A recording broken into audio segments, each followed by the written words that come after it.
बिस्मिल्लाहिर्रहमानिर्रहीम, अस्सलाम वालेकुम। वीनस स्पोर्ट्स के साथ आपका मेज़बान शहजादा मोइन हाजिर है। सैफ अली की क्रिकेट टूर्नामेंट में आज मैच बड़ा ज़बरदस्त रहा, जहां पर एक दफ़ा फिर न्यूजीलैंड की टीम ने 300 का हिंसा कबूल किया और फतह हासिल की मैच के अंदर। और विलियमसन ने बड़ी ज़बरदस्त बैटिंग का मुजाहरा किया, 133 रन बनाने में वो कामयाब रहे और जो यहाँ पर न्यूजीलैंड को फतह दिलाने में बड़ा अहम रोल रहा। न्यूजीलैंड और जनूबी अफ्रीका के दरमियान मैच में आज जनूबी अफ्रीका ने पहले खेलते हुए 304 रन स्कोर किए और 305 रन का टारगेट दिया। ऐसा लगता था कि न्यूजीलैंड को थोड़ी सी मुश्किलात पेश आएगी, लेकिन यहाँ पर बड़ी आसानी से जो है न्यूजीलैंड ने 305 रन का हदफ आसानी से हासिल कर लिया।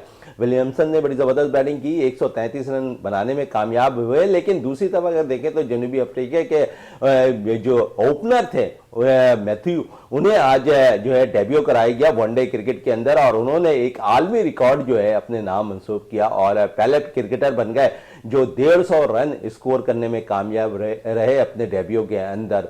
तो मैथ्यू ने जहां अच्छी कारकर्दगी दिखाई तो वहां भरपूर तौर पर जो है न्यूजीलैंड के बैटर ने जवाब दिया।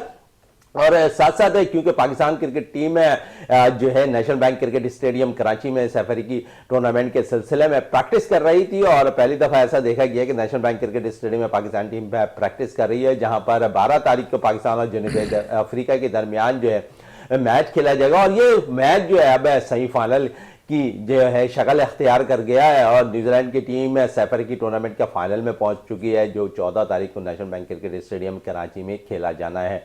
लेकिन आज क्या कुछ हुआ यहाँ नेशनल बैंक क्रिकेट स्टेडियम में, वो जरा मैं आपको बता दूं। और नसीम शाह ने सबसे पहले आके प्रेस कॉन्फ्रेंस की और उन्होंने भरपूर तौर पर दिफा किया अपने आप का और कह रहे थे कि परफॉर्मेंस हमारी अच्छी रही थी और कुछ गलतियां होती हैं, उस गलतियों को दूर करने की हम भरपूर तौर पर कोशिश कर रहे हैं। हर विकेट फास्ट बॉलर्स को हेल्प नहीं कर रही होती है और साथ साथ उन्होंने कहा कि अब जितने भी बॉलर्स आ रहे हैं 140 की रफ्तार से बॉल कर रहे हैं और कोशिश यही होती है कि उन बॉलर्स को अपने रिदम के साथ विकेटें हासिल करते हुए दिखाई दें।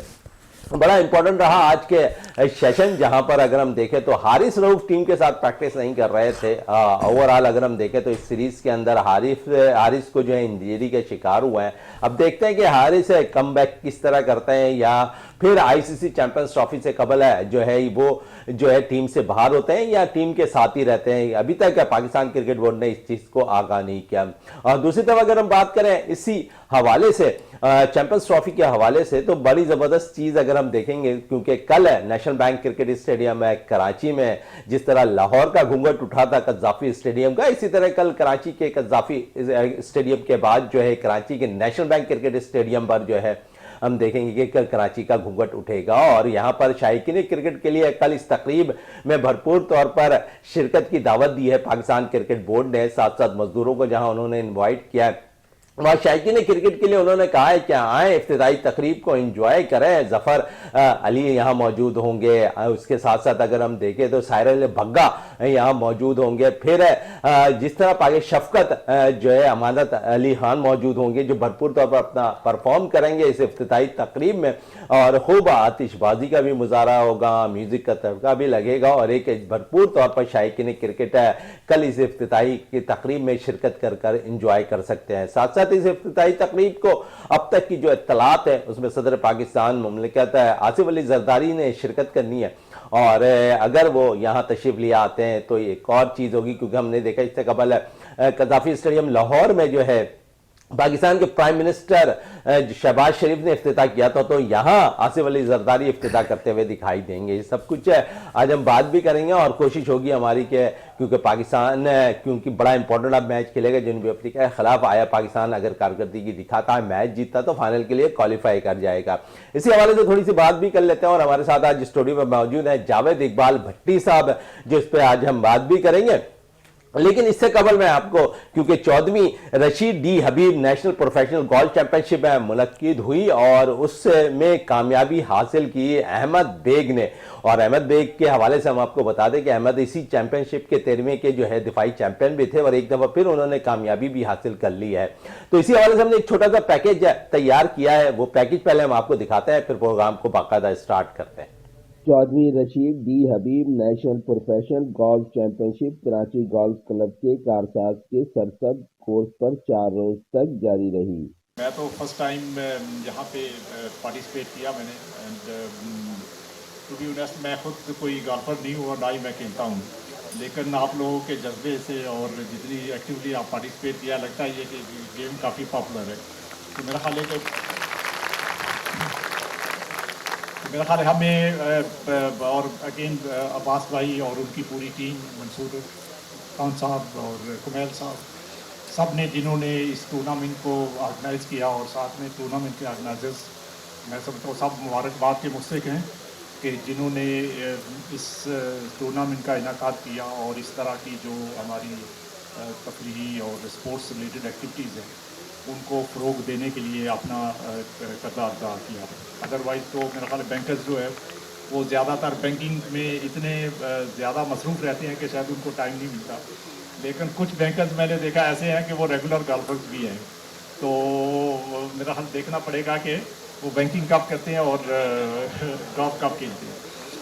तो मेरी तरफ से विनिंग टीम्स को और रनर्स अप को और जो कंट्रीब्यूटर्स हैं जिन्होंने पार्टिसिपेट किया और उन्होंने प्राइजेस लिए, उन सबको दिली मुबारकबाद।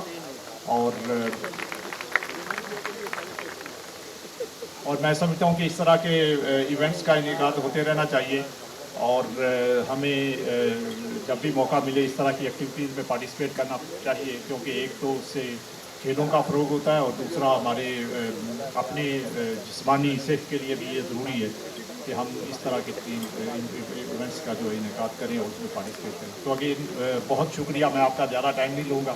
Thank you very much for inviting me for this event. Lahore के अहमद बेग ने 15 अंडर पार के साथ इजाज का कामयाब दिफा किया। कराची के मोहम्मद जुबैर की 13 अंडर पार के साथ दूसरी और लाहौर पिंडी के मोहम्मद मुनीर की 9 अंडर पार के साथ तीसरी पोजीशन रही। जी इसी तरह हैं शबीर साहब हमारे one of the best player हैं पाकिस्तान में। उनसे ही हमने खेल के उनसे ही सीखा सारा कुछ। और अभी वो थोड़े से सम टाइम डाउन हो जाते हैं, गेम में some time down up and down आता रहता है, तो आई थिंक उनका थोड़ा डाउन चल रहा था और मेरा थोड़ा अच्छा चल रहा था। इवेंट तो बहुत अच्छा चला है और बड़ा टाइट चला है, यानी दूसरे दिन से ये आखिरी होल तक जो था ये पता नहीं चल रहा था कि जीतेगा कौन, इतना टफ मुकाबला था इनके दरमियान। तो क्वालिटी ऑफ गोल्फ अगर आप फ्रैंकली मुझसे पूछे तो मैंने पाकिस्तान में आज देखी है कि जिसमें मेरा भी एक्सपोजर नहीं था बाहर का पहले, तो कुछ मेरा एक्सपोजर था, उस वजह से मैंने देखा कि लोगों ने जहां ड्रॉ मारना था वहां ड्रॉ मारा, जहां बेबी ड्रॉ मारना था वहां बेबी ड्रॉ मारा, जहां फंसे हुए थे फ्लैट निकालना है, तो गुड क्वालिटी ऑफ शॉट्स आज देखने को मिली। पिंडी के मोहम्मद अमजद यूसुफ ने हॉल इन वन कारनामा अंजाम दिया, उन्हें गाड़ी तोहफे में मिली। मेहमान खुसूसी governor state bank Jameel Ahmed और event patron Abbas D Habib ने खिलाड़ियों में इनामात तकसीम किए। चैंपियनशिप की मजमूई इनामी रकम 1 करोड़ 20 लाख रुपए रखी गई थी। कैमरामैन अजहर अजीम के साथ Shahzada Moin, Venus TV, Karachi. Package आपने देखा और अब दोबारा क्रिकेट की तरफ वापस आ जाते हैं। मेला सजने वाला है आईसीसी चैंपियंस ट्रॉफी का, लेकिन उससे कबल सैफ अफ्रीदी क्रिकेट में क्या कुछ हो रहा है, जहां पहले मैच में न्यूजीलैंड ने पाकिस्तान को शिकस्त दी, दूसरे मैच में बड़ी टफ टीम जनूबी अफ्रीका को शिकस्त दी, 6 विकेटों से कामयाबी हासिल किया। जावेद इकबाल भट्टी, न्यूजीलैंड एक जो है चैंपियंस ट्रॉफी के आगाज से कबल ही तहलका मचाती हुई दिखाई दे रही है। पाकिस्तान के अंदर उन्होंने बॉलिंग भी अच्छी कर दी है, बैटिंग भी अच्छी कर दी है, और 300 प्लस रन 2 दफा उन्होंने स्कोर कर लिया है, खतरे की घंटी बजा दी है उन्होंने। जी बहुत शुक्रिया मोइन भाई, जिस तरीके से अभी आपने बात की न्यूजीलैंड की टीम की, तो न्यूजीलैंड की टीम आपको पता है कि थ्रू आउट ये इंडिया से लेकर जहाँ भी खेल रही थी बहुत अच्छा परफॉर्म कर रही थी। और अब जिस तरीके से आपको पता है सेनेटर ने कैप्टनशिप संभाली है वनडे की, तो उन्होंने सैफ अफ्रीदी टूर्नामेंट में जो है अपने अज़ाइम का इजहार कर दिया पहले मैच में ही। जो पहले मैच में पाकिस्तान के ख़िलाफ़ उन्होंने 303 पहाड़ जैसा जो स्कोर किया, और उससे आप अंदाज़ा कर लें कि उनकी बैटिंग स्ट्रेंथ जो है वो कितनी मजबूत है। और फिर हमारे बॉलर्स को जिस तरीके से उन्होंने आड़े हाथों लिया था, उन्होंने ये नहीं देखा शहनशाह अफरीदी है, आरिफ रऊफ़ है, नसीम शाह है, तमाम ही बॉलर्स को जो आकर 7वें नंबर पे फ़िलिप्स ने जो इनिंग्स खेली और 100 कर दिए। तो पाकिस्तान के साथ हमेशा से ये प्रॉब्लम आ रही है कि पाकिस्तान को हमेशा से ये 7वें, 8वें, 9वें नंबर के जो बैट्समैन आते हैं, हालांकि ज़्यादातर ऑलराउंडर्स आते हैं, लेकिन यह है कि पाकिस्तान को वहाँ थोड़ा सा मेहनत की ज़रूरत है। वहाँ पर आकर जो है आप माइकल बेवन से ले लें, माइक हैसी से ले लें, इन प्लेयरों से दिले हमेशा से, जैसे अभी रिसेंटली जो टेस्ट में रबादा ने और नोरकिया ने जो किया है, तो वहाँ आके पाकिस्तान की जो बॉलिंग है और कैप्टनशिप है वो पता नहीं कहाँ चली जाती है। बकाया जिस तरीके से आपने न्यूजीलैंड का कहा, तो न्यूजीलैंड की टीम ने जो अपने अज़ाइम से चैम्पियन ट्रॉफी से पहले वो जाहिर कर दिए, और आज जिस तरीके से उन्होंने 304 रन का ताकुब किया है, कमाल की बैटिंग की कॉनवॉय ने ओपन करते हुए, और उसके बाद कैन विलियमसन जो उनके साबिक कप्तान हैं, उन्होंने 133 रन की जो फतहगर नॉट आउट इनिंग्स खेली है।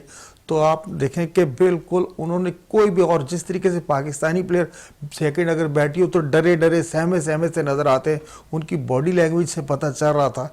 लेकिन न्यूजीलैंड की टीम ने बहुत पूरे एतमाद जो है अंदाज में जो है ये रन आज चेस कर लिए। अच्छा, ऐसा लगता है 2 मैचेस हो गए लाहौर में और विकेट ऐसा मैं समझता हूं कि बैटिंग के लिए फेवरेट करार दी। दोनों मैचेस में 300 प्लस रन स्कोर किए हैं। गो के पाकिस्तान के बैटर से जो है कुछ कम रन बनाने में कामयाब रहे हैं, जहां 78 रन से उन्हें नाकामी का सामना करना पड़ा था। तो यहाँ इजी लग रहा है दीगर टीमों को, जो है बैटिंग जिनकी मजबूत है, जिनकी स्ट्रांग है, जिनके मिडल ऑर्डर भी रन कर रहा है, जिनके 7वें नंबर वाले भी बैटर रन कर रहे हैं। तो आप समझते हैं कि ये टीम है वो होगी जो फतह हासिल कर सकती है चैंपियंस ट्रॉफी में? जी मोइन भाई, आप बिल्कुल सही कह रहे हैं। जिनके बैट्समैन परफॉर्म करेंगे, आपको पता है कि यहाँ जो है बैटिंग फ्रेंडली विकेटें हैं, फास्ट बॉलर को बड़ी यहाँ जो है तगो-दो करने के बाद ही विकेट मिलती है, और जो अपना एक्सपीरियंस शो करेगा और लाइन और लेंथ पर काबू रखेगा, जिसके पास वैरायटीज़ होगी, वही बॉलर्स यहाँ कामयाब हो गए। और देखें लाहौर में आप देख लें कि जिस तरीके से न्यूजीलैंड के स्पिनर्स ने जो पाकिस्तान को बिल्कुल बांध के रखिए था, और पाकिस्तान का कोई भी प्लेयर है सवाए फ़खर जमां के उनके आगे मज़ाहमत नहीं कर सका। गो के आगा ने 40 रन की इनिंग्स खेली, लेकिन वो भी जो है पाकिस्तान टीम के काम नहीं आई। तो आप बिल्कुल सही कह रहे हैं, पाकिस्तान में जो लाहौर में अब मोइन भाई वो 200, 250, 350 और ये कोई स्कोर नहीं, स्कोर चेस हो रहे हैं। देखें आज 304 रन जो चेस किया न्यूजीलैंड ने, वो 48.4 ओवर में उन्होंने एंड में आकर बिल्कुल सिंगल किए। तो अब वही सेफ स्कोर होगा 350 प्लस रन। क्योंकि आप देखिए कि न्यूजीलैंड की टीम ने भी जो है 34-35 ओवर में 200 रन स्कोर कर लिए थे। बिल्कुल मोइन भाई, वही हम आप और यही बात कर रहे हैं कि अब यहाँ जो है 350, 360, 70 रन जो है वो सेफेबल स्कोर होगा। नहीं तो 330-40 रन तो आप देखें आराम से यहाँ चेस हो रहे हैं। और पहली बैटिंग में आप देख रहे हैं कि लाहौर में जो है न्यूजीलैंड ने 330 रन बना दिए थे। तो इसका मकसद ये है कि विकेट्स जो हैं वो बैटिंग विकेट है। अब देखें जब कराची में 12 को मैच होगा, जो कि एक सेमीफाइनल की शक्ल इख्तियार कर गया साउथ अफ्रीका और हमारे दरमियान, अब एक कराची के विकेट का बिहेवियर देखिएगा। यहाँ देखा गया अक्सर व बेशतर जो है शुरू के अवध में फास्ट बॉलर को हमेशा जो है मदद मिलती रही है। चले मदद मिलती है। थोड़ी सी बैटिंग की बात कर लें। जनूबी अफ्रीका के बैटर्स ओपनर की मैथ्यू की, जिन्होंने आज उन्हें डेब्यू कराया गया वनडे के अंदर और उन्होंने आलमी रिकॉर्ड बना दिए। एज ए ओपनर उन्होंने 150 रन स्कोर किए। क्या कहेंगे, यहाँ पर तो बैटर्स 150 रन स्कोर कर रहे हैं जो पहली दफा पाकिस्तान में खेल रहे हैं। बिल्कुल मोइन भाई, आप यहाँ से अंदाज़ा लगा लें कि आपकी विकेट्स जो हैं वो कितनी बैटिंग फ्रेंडली। और मैथ्यू ब्रेजर जो है जिसका डेब्यू है, और डेब्यू पे आपको पता बड़े बड़े जो प्लेयर होते हैं अगर उन्होंने 100 भी कर लिए तो उनका डेब्यू यादगार होता है। और मैथ्यू ने तो एक आलमी रिकॉर्ड बना दिया है, पहला मैच और डेब्यू पे आपने 150 रन्स लगा दिए हैं। तो ये आने वाले दिनों में एक नया साउथ अफ्रीका का स्टार होगा। और साउथ अफ्रीका ने जिस तरीके से बैटिंग की, उनके नीचे के नंबर से आने वाले प्लेयर्स ने भी बैटिंग की, उनका भरपूर साथ दिया। लेकिन ये कि मैथ्यू ने जो रिकॉर्ड बना दिया है पहले मैच में 150 रन, बहुत ही शानदार और खुशामदीद कहेंगे इसको इंटरनेशनल क्रिकेट में, जो एक नया प्लेयर आया और आते ही छा गया है और 150 की रन की जो है इनिंग्स खेल दी है। चले, यहाँ तो उन्होंने 150 रन की इनिंग खेली है। विलियमसन ने बड़ी जबरदस्त बैटिंग की, 133 रन नॉट आउट बनाए हैं और 6 विकेटों से अपनी टीम को कामयाबी दिलाई है। एज ए सीनियर उन्होंने अपना रोल अदा किया और विकेट पे खड़े होने का हुनर जाना। लेकिन हम समझते हैं कि हमारी टीम के अंदर मैच विनर और फिनिशर नहीं आ रहे हैं। तैयब ताहिर कुछ अच्छी इनिंग खेलते हैं, लेकिन वो कुछ बारी अच्छी खेलकर फिर ऐसा लगता है कि वो 50 से अंदर आउट होने वाले प्लेयर नजर आ रहे हैं। फिर हमने देखा सलमान अली आगा कुछ मज़ामत करते हैं और हमेशा वो मज़ामती के टाइम पे बैटिंग करने आ रहे होते हैं जब टीम को जो है मुश्किल सूरत-ए-हाल होती है। तो हम यहाँ सलमान अली आगा के हवाले से, तैयब ताहिर के हवाले से क्या कहेंगे कि हमें ऐसे बैटर्स की जरूरत है जो मैच फिनिशर हो। हमारे पास ऐसे मैच फिनिशर नहीं है। और कुछ अरसे कबल आसिफ अली एक मैच फिनिशर आए थे, लेकिन शायद मैनेजमेंट या पाकिस्तान क्रिकेट बोर्ड से उनके मामलात सेट नहीं है। डोमेस्टिक क्रिकेट में अच्छा परफॉर्म कर रहे हैं, दीगर लीग में अच्छा परफॉर्म कर रहे हैं, लेकिन नज़र से ओझल नज़र आते हैं। बिल्कुल मोइन भाई, देखें जैसे आपने कैन विलियमसन का नाम लिया है, देखें ये उस पाए के प्लेयर हैं। देखें विराट कोहली हो गया, बाबर आजम हो गया, स्मिथ हो गया, ये उस ग्रुप के प्लेयर है। और जिस तरीके से आज कैन विलियमसन ने जो है अपने सीनियर होने का सबूत दिया है और जिस तरीके से मैच को वो लेकर चला है, तो यही चीज़ें जो है पाकिस्तान क्रिकेट टीम में जो प्लेयर्स हैं, जो खासकर जैसे बाबर आजम हो गया, फ़खर ने तो अपना हक अदा कर दिया, लेकिन बाबर आजम है, सऊद शकील है, और आपने जैसे तैयब ताहिर का नाम लिया, आगा सलमान का नाम लिया, मोहम्मद रिजवान का नाम लिया, इनकी इनफरादी इनिंग्स तो खेल जाते हैं, लेकिन जिस तरीके से कैन विलियमसन टीम के साथ चला है, टाइम के साथ उन्होंने रन स्कोर, आपको पता 4 प्लेयर जब आउट हो गए उसके बाद विलियमसन ने विकेट नहीं गिरने दी। और ये फिनिश करने का तरीका होता है, और एक होता है कि आखिरी ओवर्स में भी जाके कैन विलियमसन ने जो है सिंगल रन दिए। उनको पता है कि बॉलें तो बहुत पड़ी, बहुत तरीके से ये चीजें जो है पाकिस्तान टीम में जो प्लेयर हैं, जैसे खासकर अभी आपने नाम लिया आसिफ अली का, देखिए आसिफ अली एक मैच फिनिशर था, उसकी प्रोफाइल पे बहुत ज्यादा मैच है जो उसने एंड में आकर जो अगर 15 का भी रन रेट रिक्वायर्ड था तो उसने आपको करके दिया। लेकिन अगर आपने अभी खुशदिल शाह हो गया, सलमान अली आगा हो गया, इन प्लेयर्स पे उम्मीदें लगाई हैं, तो पाकिस्तान समझ रहे कि 15 या 17 का जब रन रेट चाहिए होगा हमें, तो शायद मुश्किलात हो सकती है इनके लिए, क्योंकि मुझे ऐसा नहीं लगता है कि क्योंकि मौके काफी मिले हैं दिल शाह को, मौके काफी मिले हैं यहाँ पर फहीम अशरफ को, लेकिन वो परफॉर्म करने में नाकाम रहे हैं। मैच फिनिशर नहीं है।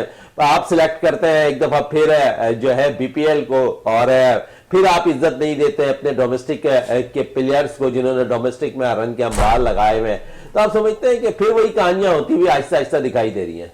बिल्कुल मन भाई, जिस तरीके से पहला मैच हो, आपको पता है ग्रीन शर्ट जो है बिल्कुल प्रेशर में, जो आप 12 को साउथ अफ्रीका से मैच खेलने जाएंगे, आप पे वो जितने भी हमारे जो 11 उतरेंगे सब प्लेयर प्रेशर में होंगे, क्योंकि आपकी साख का मामला है और पाकिस्तान होम ग्राउंड और होम क्राउड के सामने कह रहे हैं। हम यहाँ बैठ के कलाबे मिला रहे थे कि हम होम ग्राउंड और होम क्राउड का जो है एडवांटेज हासिल करके जो बआसानी से न्यूजीलैंड से जीत जाएंगे, लेकिन न्यूजीलैंड ने जिस तरीके की क्रिकेट पेश की है आप उसका जवाब नहीं दे पाए, और आज साउथ अफ्रीका के खिलाफ जो है न्यूजीलैंड ने एक और अचीवमेंट हासिल कर ली कि वो फाइनल में चला गया। अब सेमीफाइनल में पाकिस्तान के प्लेयर्स की आप सही कह रहे हैं कि जैसे आखिरी में 12-15 का जब रन रेट आएगा, तो जैसे आप कह रहे हैं मैं बिल्कुल आपसे मुत्तफिक हूं, कोई ऐसा प्लेयर नजर नहीं आ रहा जो 15-16 का रन रेट जो है आखिरी ओवर्स में आके मेंटेन कर पाए। इससे पहले जैसे अभी आपने आसिफ का नाम लिया, आसिफ की प्रोफाइल पे है, उसने ये करके दिखाया है, आपको 25-25 रन एक ओवर में बनाकर दिए। एक अच्छा ऑलराउंडर निकलकर अभी आपके पास है, आमिर जमाल आए थे और परफॉर्म भी किया उसने, लेकिन कुछ अरसे से थोड़ा सा नर्वस नजर आ रहे थे, कम रन स्कोर किए, लेकिन जरूरत के तहत वो भी थोड़ा बहुत रन करते हुए दिखाई दिया। आपने फिर फहीम को टीम में शामिल किया as a allrounder, bowling allrounder. Khushdil Shah को आप मिडल में स्पिन बॉलिंग की वजह से लेकर आए कि आपका स्पिन डिपार्टमेंट थोड़ा सा मजबूत हो जाएगा। इब्रार खेलते हैं, सलमान भी बॉल कर लेते हैं, सऊद भी बॉल कर लेते हैं, लेकिन आपकी बेस बन रही है यहाँ पर मैच फिनिशर नहीं है। और हमेशा मैं यही कह रहा हूँ कि मैच फिनिशर नहीं होगा तो आप वनडे में भी कामयाबी हासिल नहीं कर सकते, और यही कुछ है, नजर भी ऐसा ही आ रहा है। और साथ साथ क्योंकि फहीम शामिल है, खुशदिल शामिल है, तो ऐसा लगता है कि डोमेस्टिक क्रिकेटर जो परफॉर्म कर रहे हैं एक दफा फिर मायूसी का शिकार दिखाई दे रहे हैं।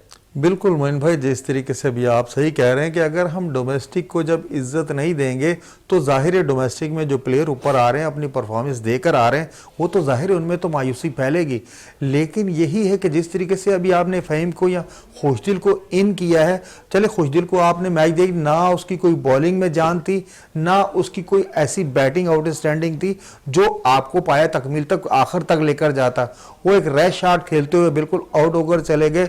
और आपको पता है कि इस तरीके के जो बैट्समैन होते हैं उन पे आप ये रिलाई नहीं कर सकते, भरोसा नहीं कर सकते कि आपको खुशदिल मैच निकाल के दे देगा, फहीम मैच निकाल के देखें जो लीग्स होती हैं, जैसे आप बीपीएल की बुनियाद पर उनकी जो परफॉर्मेंस थी उसी बुनियाद पर आपने टीम में सिलेक्ट किया, लेकिन वो जो है लीग थी और यहाँ इंटरनेशनल प्लेयर्स परफॉर्मेंस पे भी बात होती है। लीगों में खिलाड़ी ऐसा लगता है कि अनफिट नहीं होते हैं, पाकिस्तान में जब इंटरनेशनल क्रिकेट खेल रहे होते हैं तो शायद अनफिट हो जाते हैं। हारिस रऊफ आज प्रैक्टिस सेशन थी पाकिस्तान की national bank cricket stadium Karachi में, और हारिस रऊफ प्रैक्टिस सेशन में नहीं मौजूद थे, तो आप समझते हैं कि बहुत ज़्यादा क्रिकेट लीग खेलने के बायस हारिस भी अनफिट हुआ है और पसलियों में आज पहले मैच में उनको तकलीफ हुई, आज वो नेट पे भी मौजूद नहीं थे।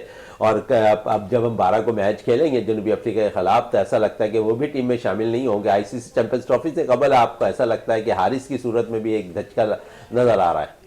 बिल्कुल मोइन भाई, एक लफ्ज़ आपने कहा कि जो लीग्स जब खेल रहे होते हैं वो चाहे बॉलर हो या बैट्समैन हो, वहाँ आपने ये रुझान नहीं देखा होगा कि बैट्समैन या बॉलर जो है इंजर्ड हो गए हैं या मसल पुल हो गया है, ग्राउंड से बाहर चले गए। हमारे यहाँ जब पाकिस्तान की तरफ से खेलते हैं हमारे प्लेयर तो ज़रा सी प्रॉब्लम होती है तो अनफिट की तरफ चले जाते हैं, मसल पुल हो गई या पसलियों में तकलीफ हो गई। आपको पता है कि हारिस के साथ ये प्रॉब्लम पहले भी थी। आया कि सिलेक्शन कमेटी ने जब टीम सेलेक्ट किए इन प्लेयर्स का मेडिकल चेकअप कराया था।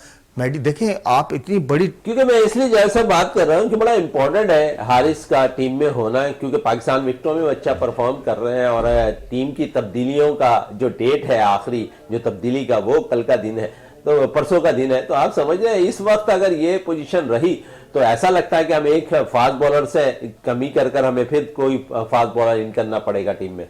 बिल्कुल मोइन भाई, जैसे आपने कहा कि आखिरी ये 12 तारीख है, वहां तक जो है आप चेंजिंग कर सकते हैं, नहीं तो उसके बाद आपको पता जो इंजर्ड प्लेयर होगा टेक्निकल कमेटी के सामने उसका नाम जाएगा, अगर वो अप्रूव करती है तो प्लेयर आएगा।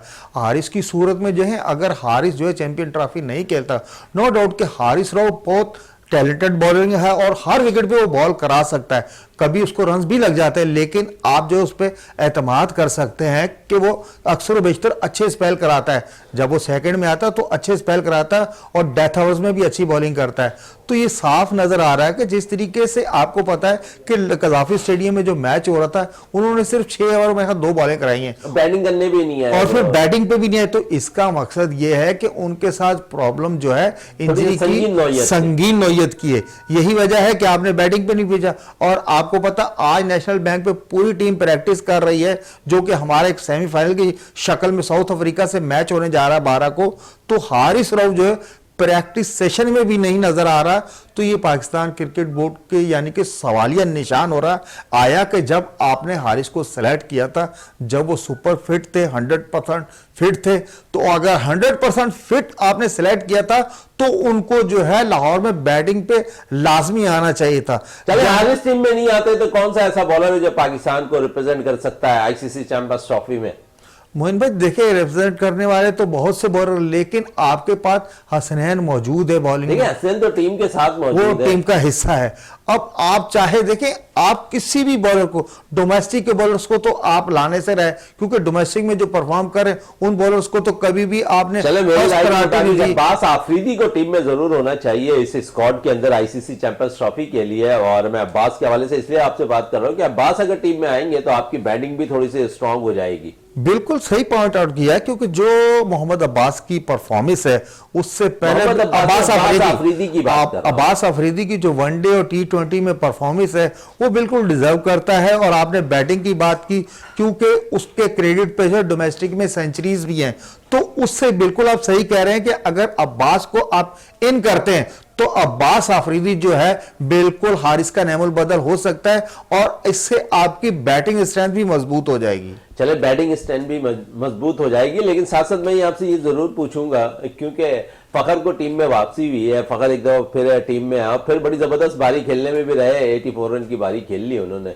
तो आप समझिए कि एक अच्छा साइन है कि फखर आए और परफॉर्म कर दिया उन्होंने। बिल्कुल मोइन भाई, फखर ने जिस तरीके से कमबैक किया है 2023 के वर्ल्ड कप के बाद जो है टीम में आए और आते ही जो उन्होंने अपनी धाक बिठा दी और जिस तरीके की उनसे बैटिंग की तवक्को की जा रही थी उन्होंने आकर वही जाराना स्ट्रोक खेले, बिल्कुल दिलेरी से बॉलर्स का सामना किया और कहीं भी ये महसूस नहीं होने दिया कि फखर जो है कमबैक कर रहे हैं पाकिस्तान क्रिकेट टीम में। ऐसा लग रहा था वो कंटिन्यू पाकिस्तान टीम के साथ खेल रहे हैं जो उनकी इनिंग्स थी। और फिर फखर ने जो 84 रन की इनिंग्स खेली और उसके बाद जब प्रेस कॉन्फ्रेंस में आए तो उन्होंने अफसोस का इजहार भी किया कि मैं जो है मैच फिनिश नहीं कर पाया, जिसका मुझे अफसोस होगा। और जब आपने और जो साफी बैठे थे उन्होंने कहा कि आप सेंचुरी की तरफ जा सकते थे, तो उन्होंने कहा मुझे सेंचुरी की परवाह नहीं थी, मुझे ये था कि मैं मैच फिनिश करके जाऊं। चले मैच फिनिश करके जाऊं, लेकिन दूसरी तरफ अगर आ जाएं तो कल इफ्तिताई तकरीब होनी है और इस इफ्तिताई तकरीब में जो national bank cricket stadium Karachi में मुनक्किद होगी और इस ग्राउंड पर अपग्रेडेशन का काम भी मुकम्मल हो गया और साथ साथ हम देखेंगे कि जिस तरह लाहौर में घूंघट उठा था कज़ाफ़ी स्टेडियम लाहौर का, तो इसी तरह नेशनल बैंक क्रिकेट स्टेडियम में भी कल उठेगी और शायकीन क्रिकेट के लिए कल दाखिले फ्री हैं, भरपूर तौर पर इंजॉय कर सकते हैं, म्यूज़िक का तड़का भी लगेगा, नामवर गुलकार वहाँ मौजूद होंगे और साथ साथ है क्योंकि इस इफ्तिताई तकरीब में जो मेहमान खुसूसी हैं वो सदर पाकिस्तान आसिफ अली जरदारी साहब होंगे। क्या कहेंगे कि क्योंकि 5 बजे का टाइम है शायकीन के लिए कि आए और इंजॉय करें यहाँ पर स्टेडियम में। जी मोइन भाई, जिस तरीके से कज़ाफ़ी स्टेडियम लाहौर में जो है तमाशाइयों के लिए बिल्कुल शायकीन के लिए जो है दाखिला फ्री था, इसी तरीके से कराची में भी है। और फिर जिस तरीके से हमें ये बताया गया था कि सदर ममलकत जनाब आसिफ अली जरदारी साहब जो हैं इफ्तिताई तकरीब में शिरकत करेंगे नेशनल बैंक कराची के स्टेडियम में, तो हो सकता है कि सदर ममलकत भी आमद कल हो जाए और पाकिस्तान और कराची की जितनी भी अवाम है, जिस तरीके से हम चैम्पियन ट्रॉफी का इंतज़ार कर रहे थे और ये सैफ अफ्रीकी टूर्नामेंट के जो 2 मैचेस नेशनल स्टेडियम कराची में, उसको तनाज़र में अगर आप देखें तो मैं ये देख रहा हूँ कि शायकीन जो है बड़ी तादाद में नेशनल स्टेडियम का रुख करेंगे और नेशनल स्टेडियम की जो अपग्रेडेशन हुई है और जो खूबसूरती में इजाफा हुआ है, जो बिल्कुल जदीद टेक्नोलॉजी की जो आपने स्क्रीन लगाई है, इन सारी चीज़ों के हवाले से और फिर आपने एक म्यूज़िकल शो और लाइटिंग शो, ये सारी चीज़ें रखी हैं, साहिर अली बग्गा भी होंगे, शफकत भी अली जफ़र भी होंगे, तो इस हवाले से देखिएगा कि लोग जो है जोग नेशनल स्टेडियम कराची की तरफ रुख करेंगे और इंशाअल्लाह अगर सदर ममलकत पाकिस्तान आसिफ अली जरदारी साहब अगर आते हैं तो इस तकरीब को 4 चांद लग जाएंगे। चले 4 चांद तो लगेंगे, लेकिन साथ साथ पाकिस्तान का जो मैच है यहाँ पर 12 तारीख को, आप समझते हैं बड़ी अहमियत का हामिल है। कुछ देर कबल मैंने आपसे यही बात की थी कि यहाँ बहुत ज़्यादा ज़रूरी है कराची में जो है पाकिस्तान की टीम को परफॉर्म करना, क्योंकि इसके बाद जब 19 फरवरी को ICC चैम्पियंस ट्रॉफी का पहला मैच खेला जाना है और उससे कबल क्योंकि हम न्यूजीलैंड से एक शिकस्त खा चुके हैं, न्यूजीलैंड की टीम यहाँ फाइनल में पहुँच चुकी है सैफ अफ्रीकी टूर्नामेंट के लिए, तो जनूबी अफ्रीका के बैटर्स एज ए ओपनर जिस तरह आज उनके ओपनर ने डेब्यू पे जो है सेंचुरी स्कोर की, नया रिकॉर्ड कायम किया वनडे के अंदर, तो पाकिस्तान के लिए मुश्किलात हो सकती है क्योंकि आपके पास हारिस रऊफ भी मुश्किल का शिकार है, इंजरी का शिकार नजर आ रहा है, तो शाहीन शाह अफरीदी पे कितना बोझ होगा? जी मोइन भाई, जिस तरीके से आप कह रहे हैं कि पाकिस्तान और साउथ अफ्रीका का वो मैच, वो ना सिर्फ मैच है, आपको पता है कि वो सेमीफाइनल की सूरत अख्तियार कर रहा है और आज जो साउथ अफ्रीका के ओपनर्स ने डेब्यू पे मैथ्यू ब्लेजर ने जो 150 रन की इनिंग्स के लिए, तो उसको अगर आप देखें कि उस बच्चे ने बिल्कुल दिलेरी से खेला है, वो किसी बॉलर्स को खातर में नहीं लाया उसने अपनी इनिंग्स के लिए। तो यही चीज़ें पाकिस्तान क्रिकेट टीम को भी सोचनी चाहिए कि उस डेब्यू पे उस बच्चे ने जो स्कोर किया है, और शाहीन अफरीदी पे तो प्रेशर होगा ही, अगर नसीम शाह खेलते उन पे भी प्रेशर होगा, और हमारी टीम जो है पूरी आपको पता है कि वो बिल्कुल डरी डरी और सहमी सहमी सी है। जिस तरीके से उन्होंने नेशनल स्टेडियम कज़ाफ़ी स्टेडियम में मैच खेला है और 78 रन के मार्जिन से आ रहे हैं, तो अब साउथ अफ्रीका पे से जो आपका मैच होने जा रहा है पाकिस्तान क्रिकेट टीम में, जो आपका टॉप ऑर्डर है, मिडल ऑर्डर है और आपके जो अटैक बॉलर्स है, तमाम की साख जो है दाव पर लगी हुई है, क्योंकि शायकीन क्रिकेट जो है वो पहली शिकस्त तो भूल गए लेकिन दूसरी बर्दाश्त करने का हौसला नहीं रखते। वो चाह रहे हैं कि चैंपियन ट्रॉफी से पहले ये सैफ अफ्रीकी टूर्नामेंट न्यूजीलैंड और पाकिस्तान के दरमियान और पाकिस्तान न्यूजीलैंड से जीतकर और चैंपियन ट्रॉफी की तरफ कदम बढ़ाए। अच्छा, उसके साथ साथ मैं ये पूछूंगा आपसे, क्योंकि हमारे साथ है, जिस तरह मैंने भी कुछ देर कबल कहा था कि हमारे पास फिनिशर की कमी है एज ए बैटर्स, लेकिन हमारे पास ऐसा भी लगता है अब कि जो है 35 ओवर से लेकर 50 ओवर तक के लिए जो हमारा बॉलिंग डिपार्टमेंट है वो भी बड़ा रन दे रहा है, क्योंकि हम भी यहाँ पर न्यूजीलैंड के खिलाफ कुछ कंट्रोल करने में कामयाब हो गए थे 35 ओवर तक, लेकिन उसके बाद फिर खुलकर न्यूजीलैंड ने बैटिंग की और फिर मसाइल सामने आए।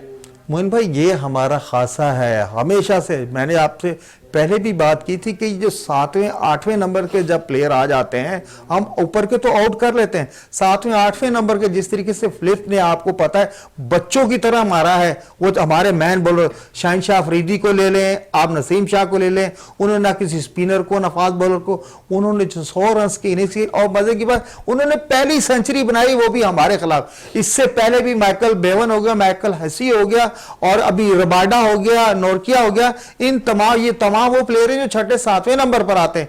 पता नहीं वहां आके जो आपकी क्या स्ट्रेटेजी होती है, तो कम से कम ये एक स्ट्रेटेजी तो बनाकर जाएं कि भाई इस नंबर के जब प्लेयर आएंगे तो हमने कौन सा प्लान उन पे इस्तेमाल करना। जब तक आप इस पे वर्क कर नहीं जाएंगे तो आपके लिए तमाम टीमों के जो बैट्समैन है इस नंबर्स के वो खतरनाक है, क्योंकि हमेशा से ऐसा होता हुआ हम 7-8 भी आउट कर लेते हैं, उसके बाद हम रिलैक्स कर जाते हैं और स्कोर लग जाता है। वो तो टेस्ट मैचेस में मुश्किलात हो रही थी, यहाँ तो मैं थोड़ी सी बात करूंगा कैप्टनशिप पे शान को थोड़ी प्रॉब्लम आ रही थी, यहाँ रिजवान भी बेबसी के तस्वीर बन नजर आए कल पर। मोइन भाई देखें कप्तान, देखें जब टीम परफॉर्मेंस करती है तो कप्तान को कुछ भी नहीं करना पड़ता, उनके तमाम फैसले जो उन्होंने मनफी फैसले भी किए होते हैं वो मुस्बित हो जाते हैं। असल मसला यह है कि जब आपकी टीम ही परफॉर्म नहीं कर रही तो कप्तान को आप क्या दोष देंगे। कप्तान तो जो फैसले कर रहा था, जब पाकिस्तान टीम जो है साउथ अफ्रीका को क्लीन स्वीप करके आई, ऑस्ट्रेलिया को हरा कर आई, जिम्बाब्वे को हरा कर आई, तो जब टीम हरा कर आती है तमाम चीजें छुप जाती हैं। अब पहला मैच जो हमने खेला है साउथ अफ्रीकी का न्यूजीलैंड के साथ, वहां आप जो है बुरी तरीके से जब 78 रन से आ रहे हैं तो कप्तानी पे भी सवाल उठना शुरू हो गए। ये वही कप्तान था ना जो सीरीज जीत कर आ रहा है। असल मसला जब आपकी टीम जो है परफॉर्म नहीं करेगी, आपके बैट्समैन परफॉर्म नहीं करेंगे, आपके बॉलर्स परफॉर्म नहीं करेंगे तो सवालिया निशान हमेशा कप्तान पर आता है। बाबर एक बार फिर नाकाम हुए, क्या कहेंगे और कितनी जरूरत है बाबर का फॉर्म में आना टीम के लिए?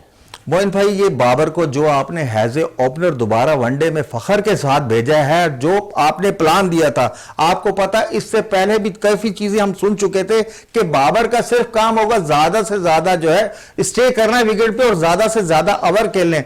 आप देखें न्यूजीलैंड के खिलाफ जिन बॉलों पे वो कवर ड्राइव खेलता था उन बॉलों को भी वो रोक रहा था। जब आप ऐसी प्लानिंग देकर भेजेंगे तो बाबर आजम जब अपने स्ट्रोक नहीं खेलेगा तो आप उससे कैसे परफॉर्मेंस लेंगे। भाई बाबर का जो तीसरा और चौथा नंबर वहां लेकर आए, आप ओपनिंग में साउथ शकील को लेकर आए फखर के साथ, तो बाबर भी स्कोर करेगा। जब देखिए नेचुरल जो है ना वो कभी खत्म नहीं हो जाता। नेचुरल जो स्टाइल है फखर का स्टाइल, वो अपने स्टाइल से खेलता है। शाहिद अफरीदी होता तो अपने स्टाइल से खेलता, बाबर अपने स्टाइल से खेलने वाला प्लेयर है, वो किताबी क्रिकेट खेलता है। अब आपने उसको एज ए ओपनर कह दिया कि नहीं जी आपने जो है कम से कम ना 25-30 ओवर जो विकेट पे रहना। भाई ये चीजें जो है ना ये प्लान में से निकालें, जो उनका गेम है उन्हें उनका गेम खेलने दे। और बाबर को भी चाहिए, उनको खुद भी सोचना चाहिए कि बाबर इतने बड़े इवेंट में हम जा रहे हैं तो कम से कम है कि 1-2 अच्छी इनिंग्स जो है वो खेलें। मैं ये देख रहा हूं कि बाबर को जो मैनेजमेंट ने कहा था कि आपने जो ज्यादा ज्यादा स्टे करना है विकेट पे, मुझे लग रहा है कि बाबर उसी प्रेशर में आउट हो गया। और आप देखिए बाबर जब बॉल खेल रहा था और लग रहा था कि बिल्कुल दबा हुआ है, सहमा सहमा सा नजर आ रहा था। इन सारी चीजों पे जो है स्टाफ को तवज्जो देनी चाहिए। चले तवज्जो देने की जरूरत है। और साथ साथ यहाँ आज प्रेस कॉन्फ्रेंस कर रहे थे national bank cricket stadium Karachi में पाकिस्तान के फास्ट बॉलर नसीम शाह, और उन्होंने कहा कि प्रेशर हैंडल करने वाली टीम ही कामयाबी हासिल करेगी। और कितना प्रेशर है खुद हैंडल कर लेती है यहाँ पर पाकिस्तान टीम, इस हवाले से जरा बता दें। नसीम ने तो खुलकर बोल दिया आज।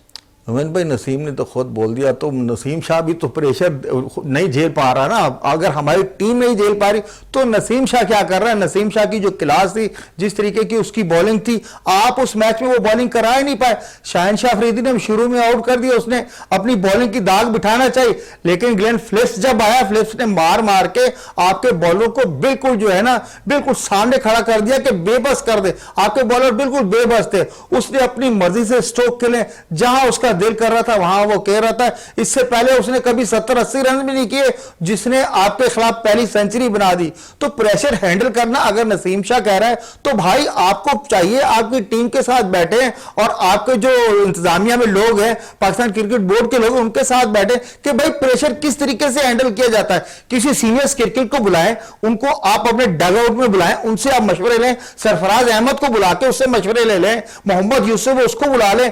भाई किसी प्लेयर को नहीं बुलाना भाई? यूनुस खान था, आपने कभी उसको नहीं बुलाया, आमिर सुहेल को बुला लें। कम अज कम आप किसी सीनियर प्लेयर्स को जो है बुलाएं, वो बताएगा कि प्रेशर में किस तरीके से खेला जाता है और किस तरीके से हारी हुई टीम जो है वो जीत की डगर पर आ सकती है। अच्छा, दूसरी तरफ अगर हम देखें तो बड़ी अच्छी बात है नसीम शाह ने कही कि आईसीसी चैंपियंस ट्रॉफी के लिए हमने सिर्फ एक टीम को टारगेट नहीं बनाया हुआ है कि हम सिर्फ इंडिया के खिलाफ परफॉर्म करें। उन्होंने कहा कि हम इंडिया के साथ साथ तमाम मैचेस पे फोकस करके रखा हुआ है हमने और तमाम मैचेस जीतना चाहते हैं। आप क्या कहेंगे, क्योंकि हमेशा हम देखते हैं कि बड़ा फोकस किया जाता है कि इंडिया का मैच है। नसीम ने आज ये बात वाज़े कर दी है कि हमें तमाम मैचेस में परफॉर्म करना है, सिर्फ हम इंडिया के खिलाफ मैच के लिए हम कंफर्म नहीं है कि हम इंडिया के खिलाफ ही कामयाबी हासिल करें। बिल्कुल सही है मोहन भाई, जिस तरीके नसीम शाह ने कहा कि हमने सिर्फ इंडिया से नहीं मैच खेलना है और भी जितनी टीमें सबसे खेलना, और इंडिया से रोहित शर्मा ने तकरीबन यही बयान दिया है कि हमने जो सिर्फ पाकिस्तान से नहीं खेलना और भी चैंपियन ट्रॉफी में टीमें आई उनसे भी खेलना है। तो ये सारी चीजें देखिए, अगर मीडिया अब देख लें, जिस 23 तारीख को हमारा इंडिया से मैच होगा, उससे 2 से 3 दिन पहले मीडिया जो है ना, एक बिल्कुल ही इंडिया और पाकिस्तान को मीडिया ने आपस में समझे इनके मैचेस शुरू हो जाएंगे। अगर इतना हाइप पे जब ले जाते हैं और फिर जब रिजल्ट आता है तो आपको पता फिर मायूसी होती है। आप इतना हाइपर नहीं लेकर जाएं, जिस तरीके से और 8 टीमें आई हैं वैसे ही इंडिया को वो करें कि भाई इंडिया से हमारा 23 को मैच है, जो तमाम टीमों से हमारे मैचेस होने, इसी तरीके की क्रिकेट हर टीम के खिलाफ खेलनी। इंडिया कोई खास टीम नहीं कि जी हम सोचे कि इंडिया ने ये कर देना है, हमने वो कर देना, नहीं, एक आम मैच समझकर खेलें, ग्राउंड में जाएं, ग्राउंड को इज्जत दें, ग्राउंड आपको इज्जत देगा। चले ग्राउंड में जाएं, ग्राउंड को इज्जत दें और वहां पर आपको ग्राउंड इज्जत देगा। पाकिस्तान और इंडिया का मैच 23 को खेला जाना है दुबई में, लेकिन उससे कबल जिस तरह जावेद साहब कह रहे हैं कि पूरे पाकिस्तान, बल्कि इंडिया और पाकिस्तान दोनों के अंदर एक बलबला सा मच जाता है दोनों टीमों के माबैन मैच में। लेकिन फोकस है यहाँ पर, नसीम शाह कह रहा है कि हमें तमाम मैचेस में करना है, परफॉर्म करना है और आईसीसी चैंपियंस ट्रॉफी 2017 की तरह कामयाबी हासिल करनी है। जावेद इकबाल भट्टी साहब, आपका बहुत बहुत शुक्रिया। प्रोग्राम का अख्ताम करते हैं इस दुआ के साथ कि पाकिस्तान में खेल और खिलाड़ी तरक्की करते रहें और पाकिस्तान का सब जलाली परचम दुनिया भर में रोशन रहे। इसी के साथ अपने मेज़बान शहजादा मोइन की इजाज़त दें। पाकिस्तान जिंदाबाद।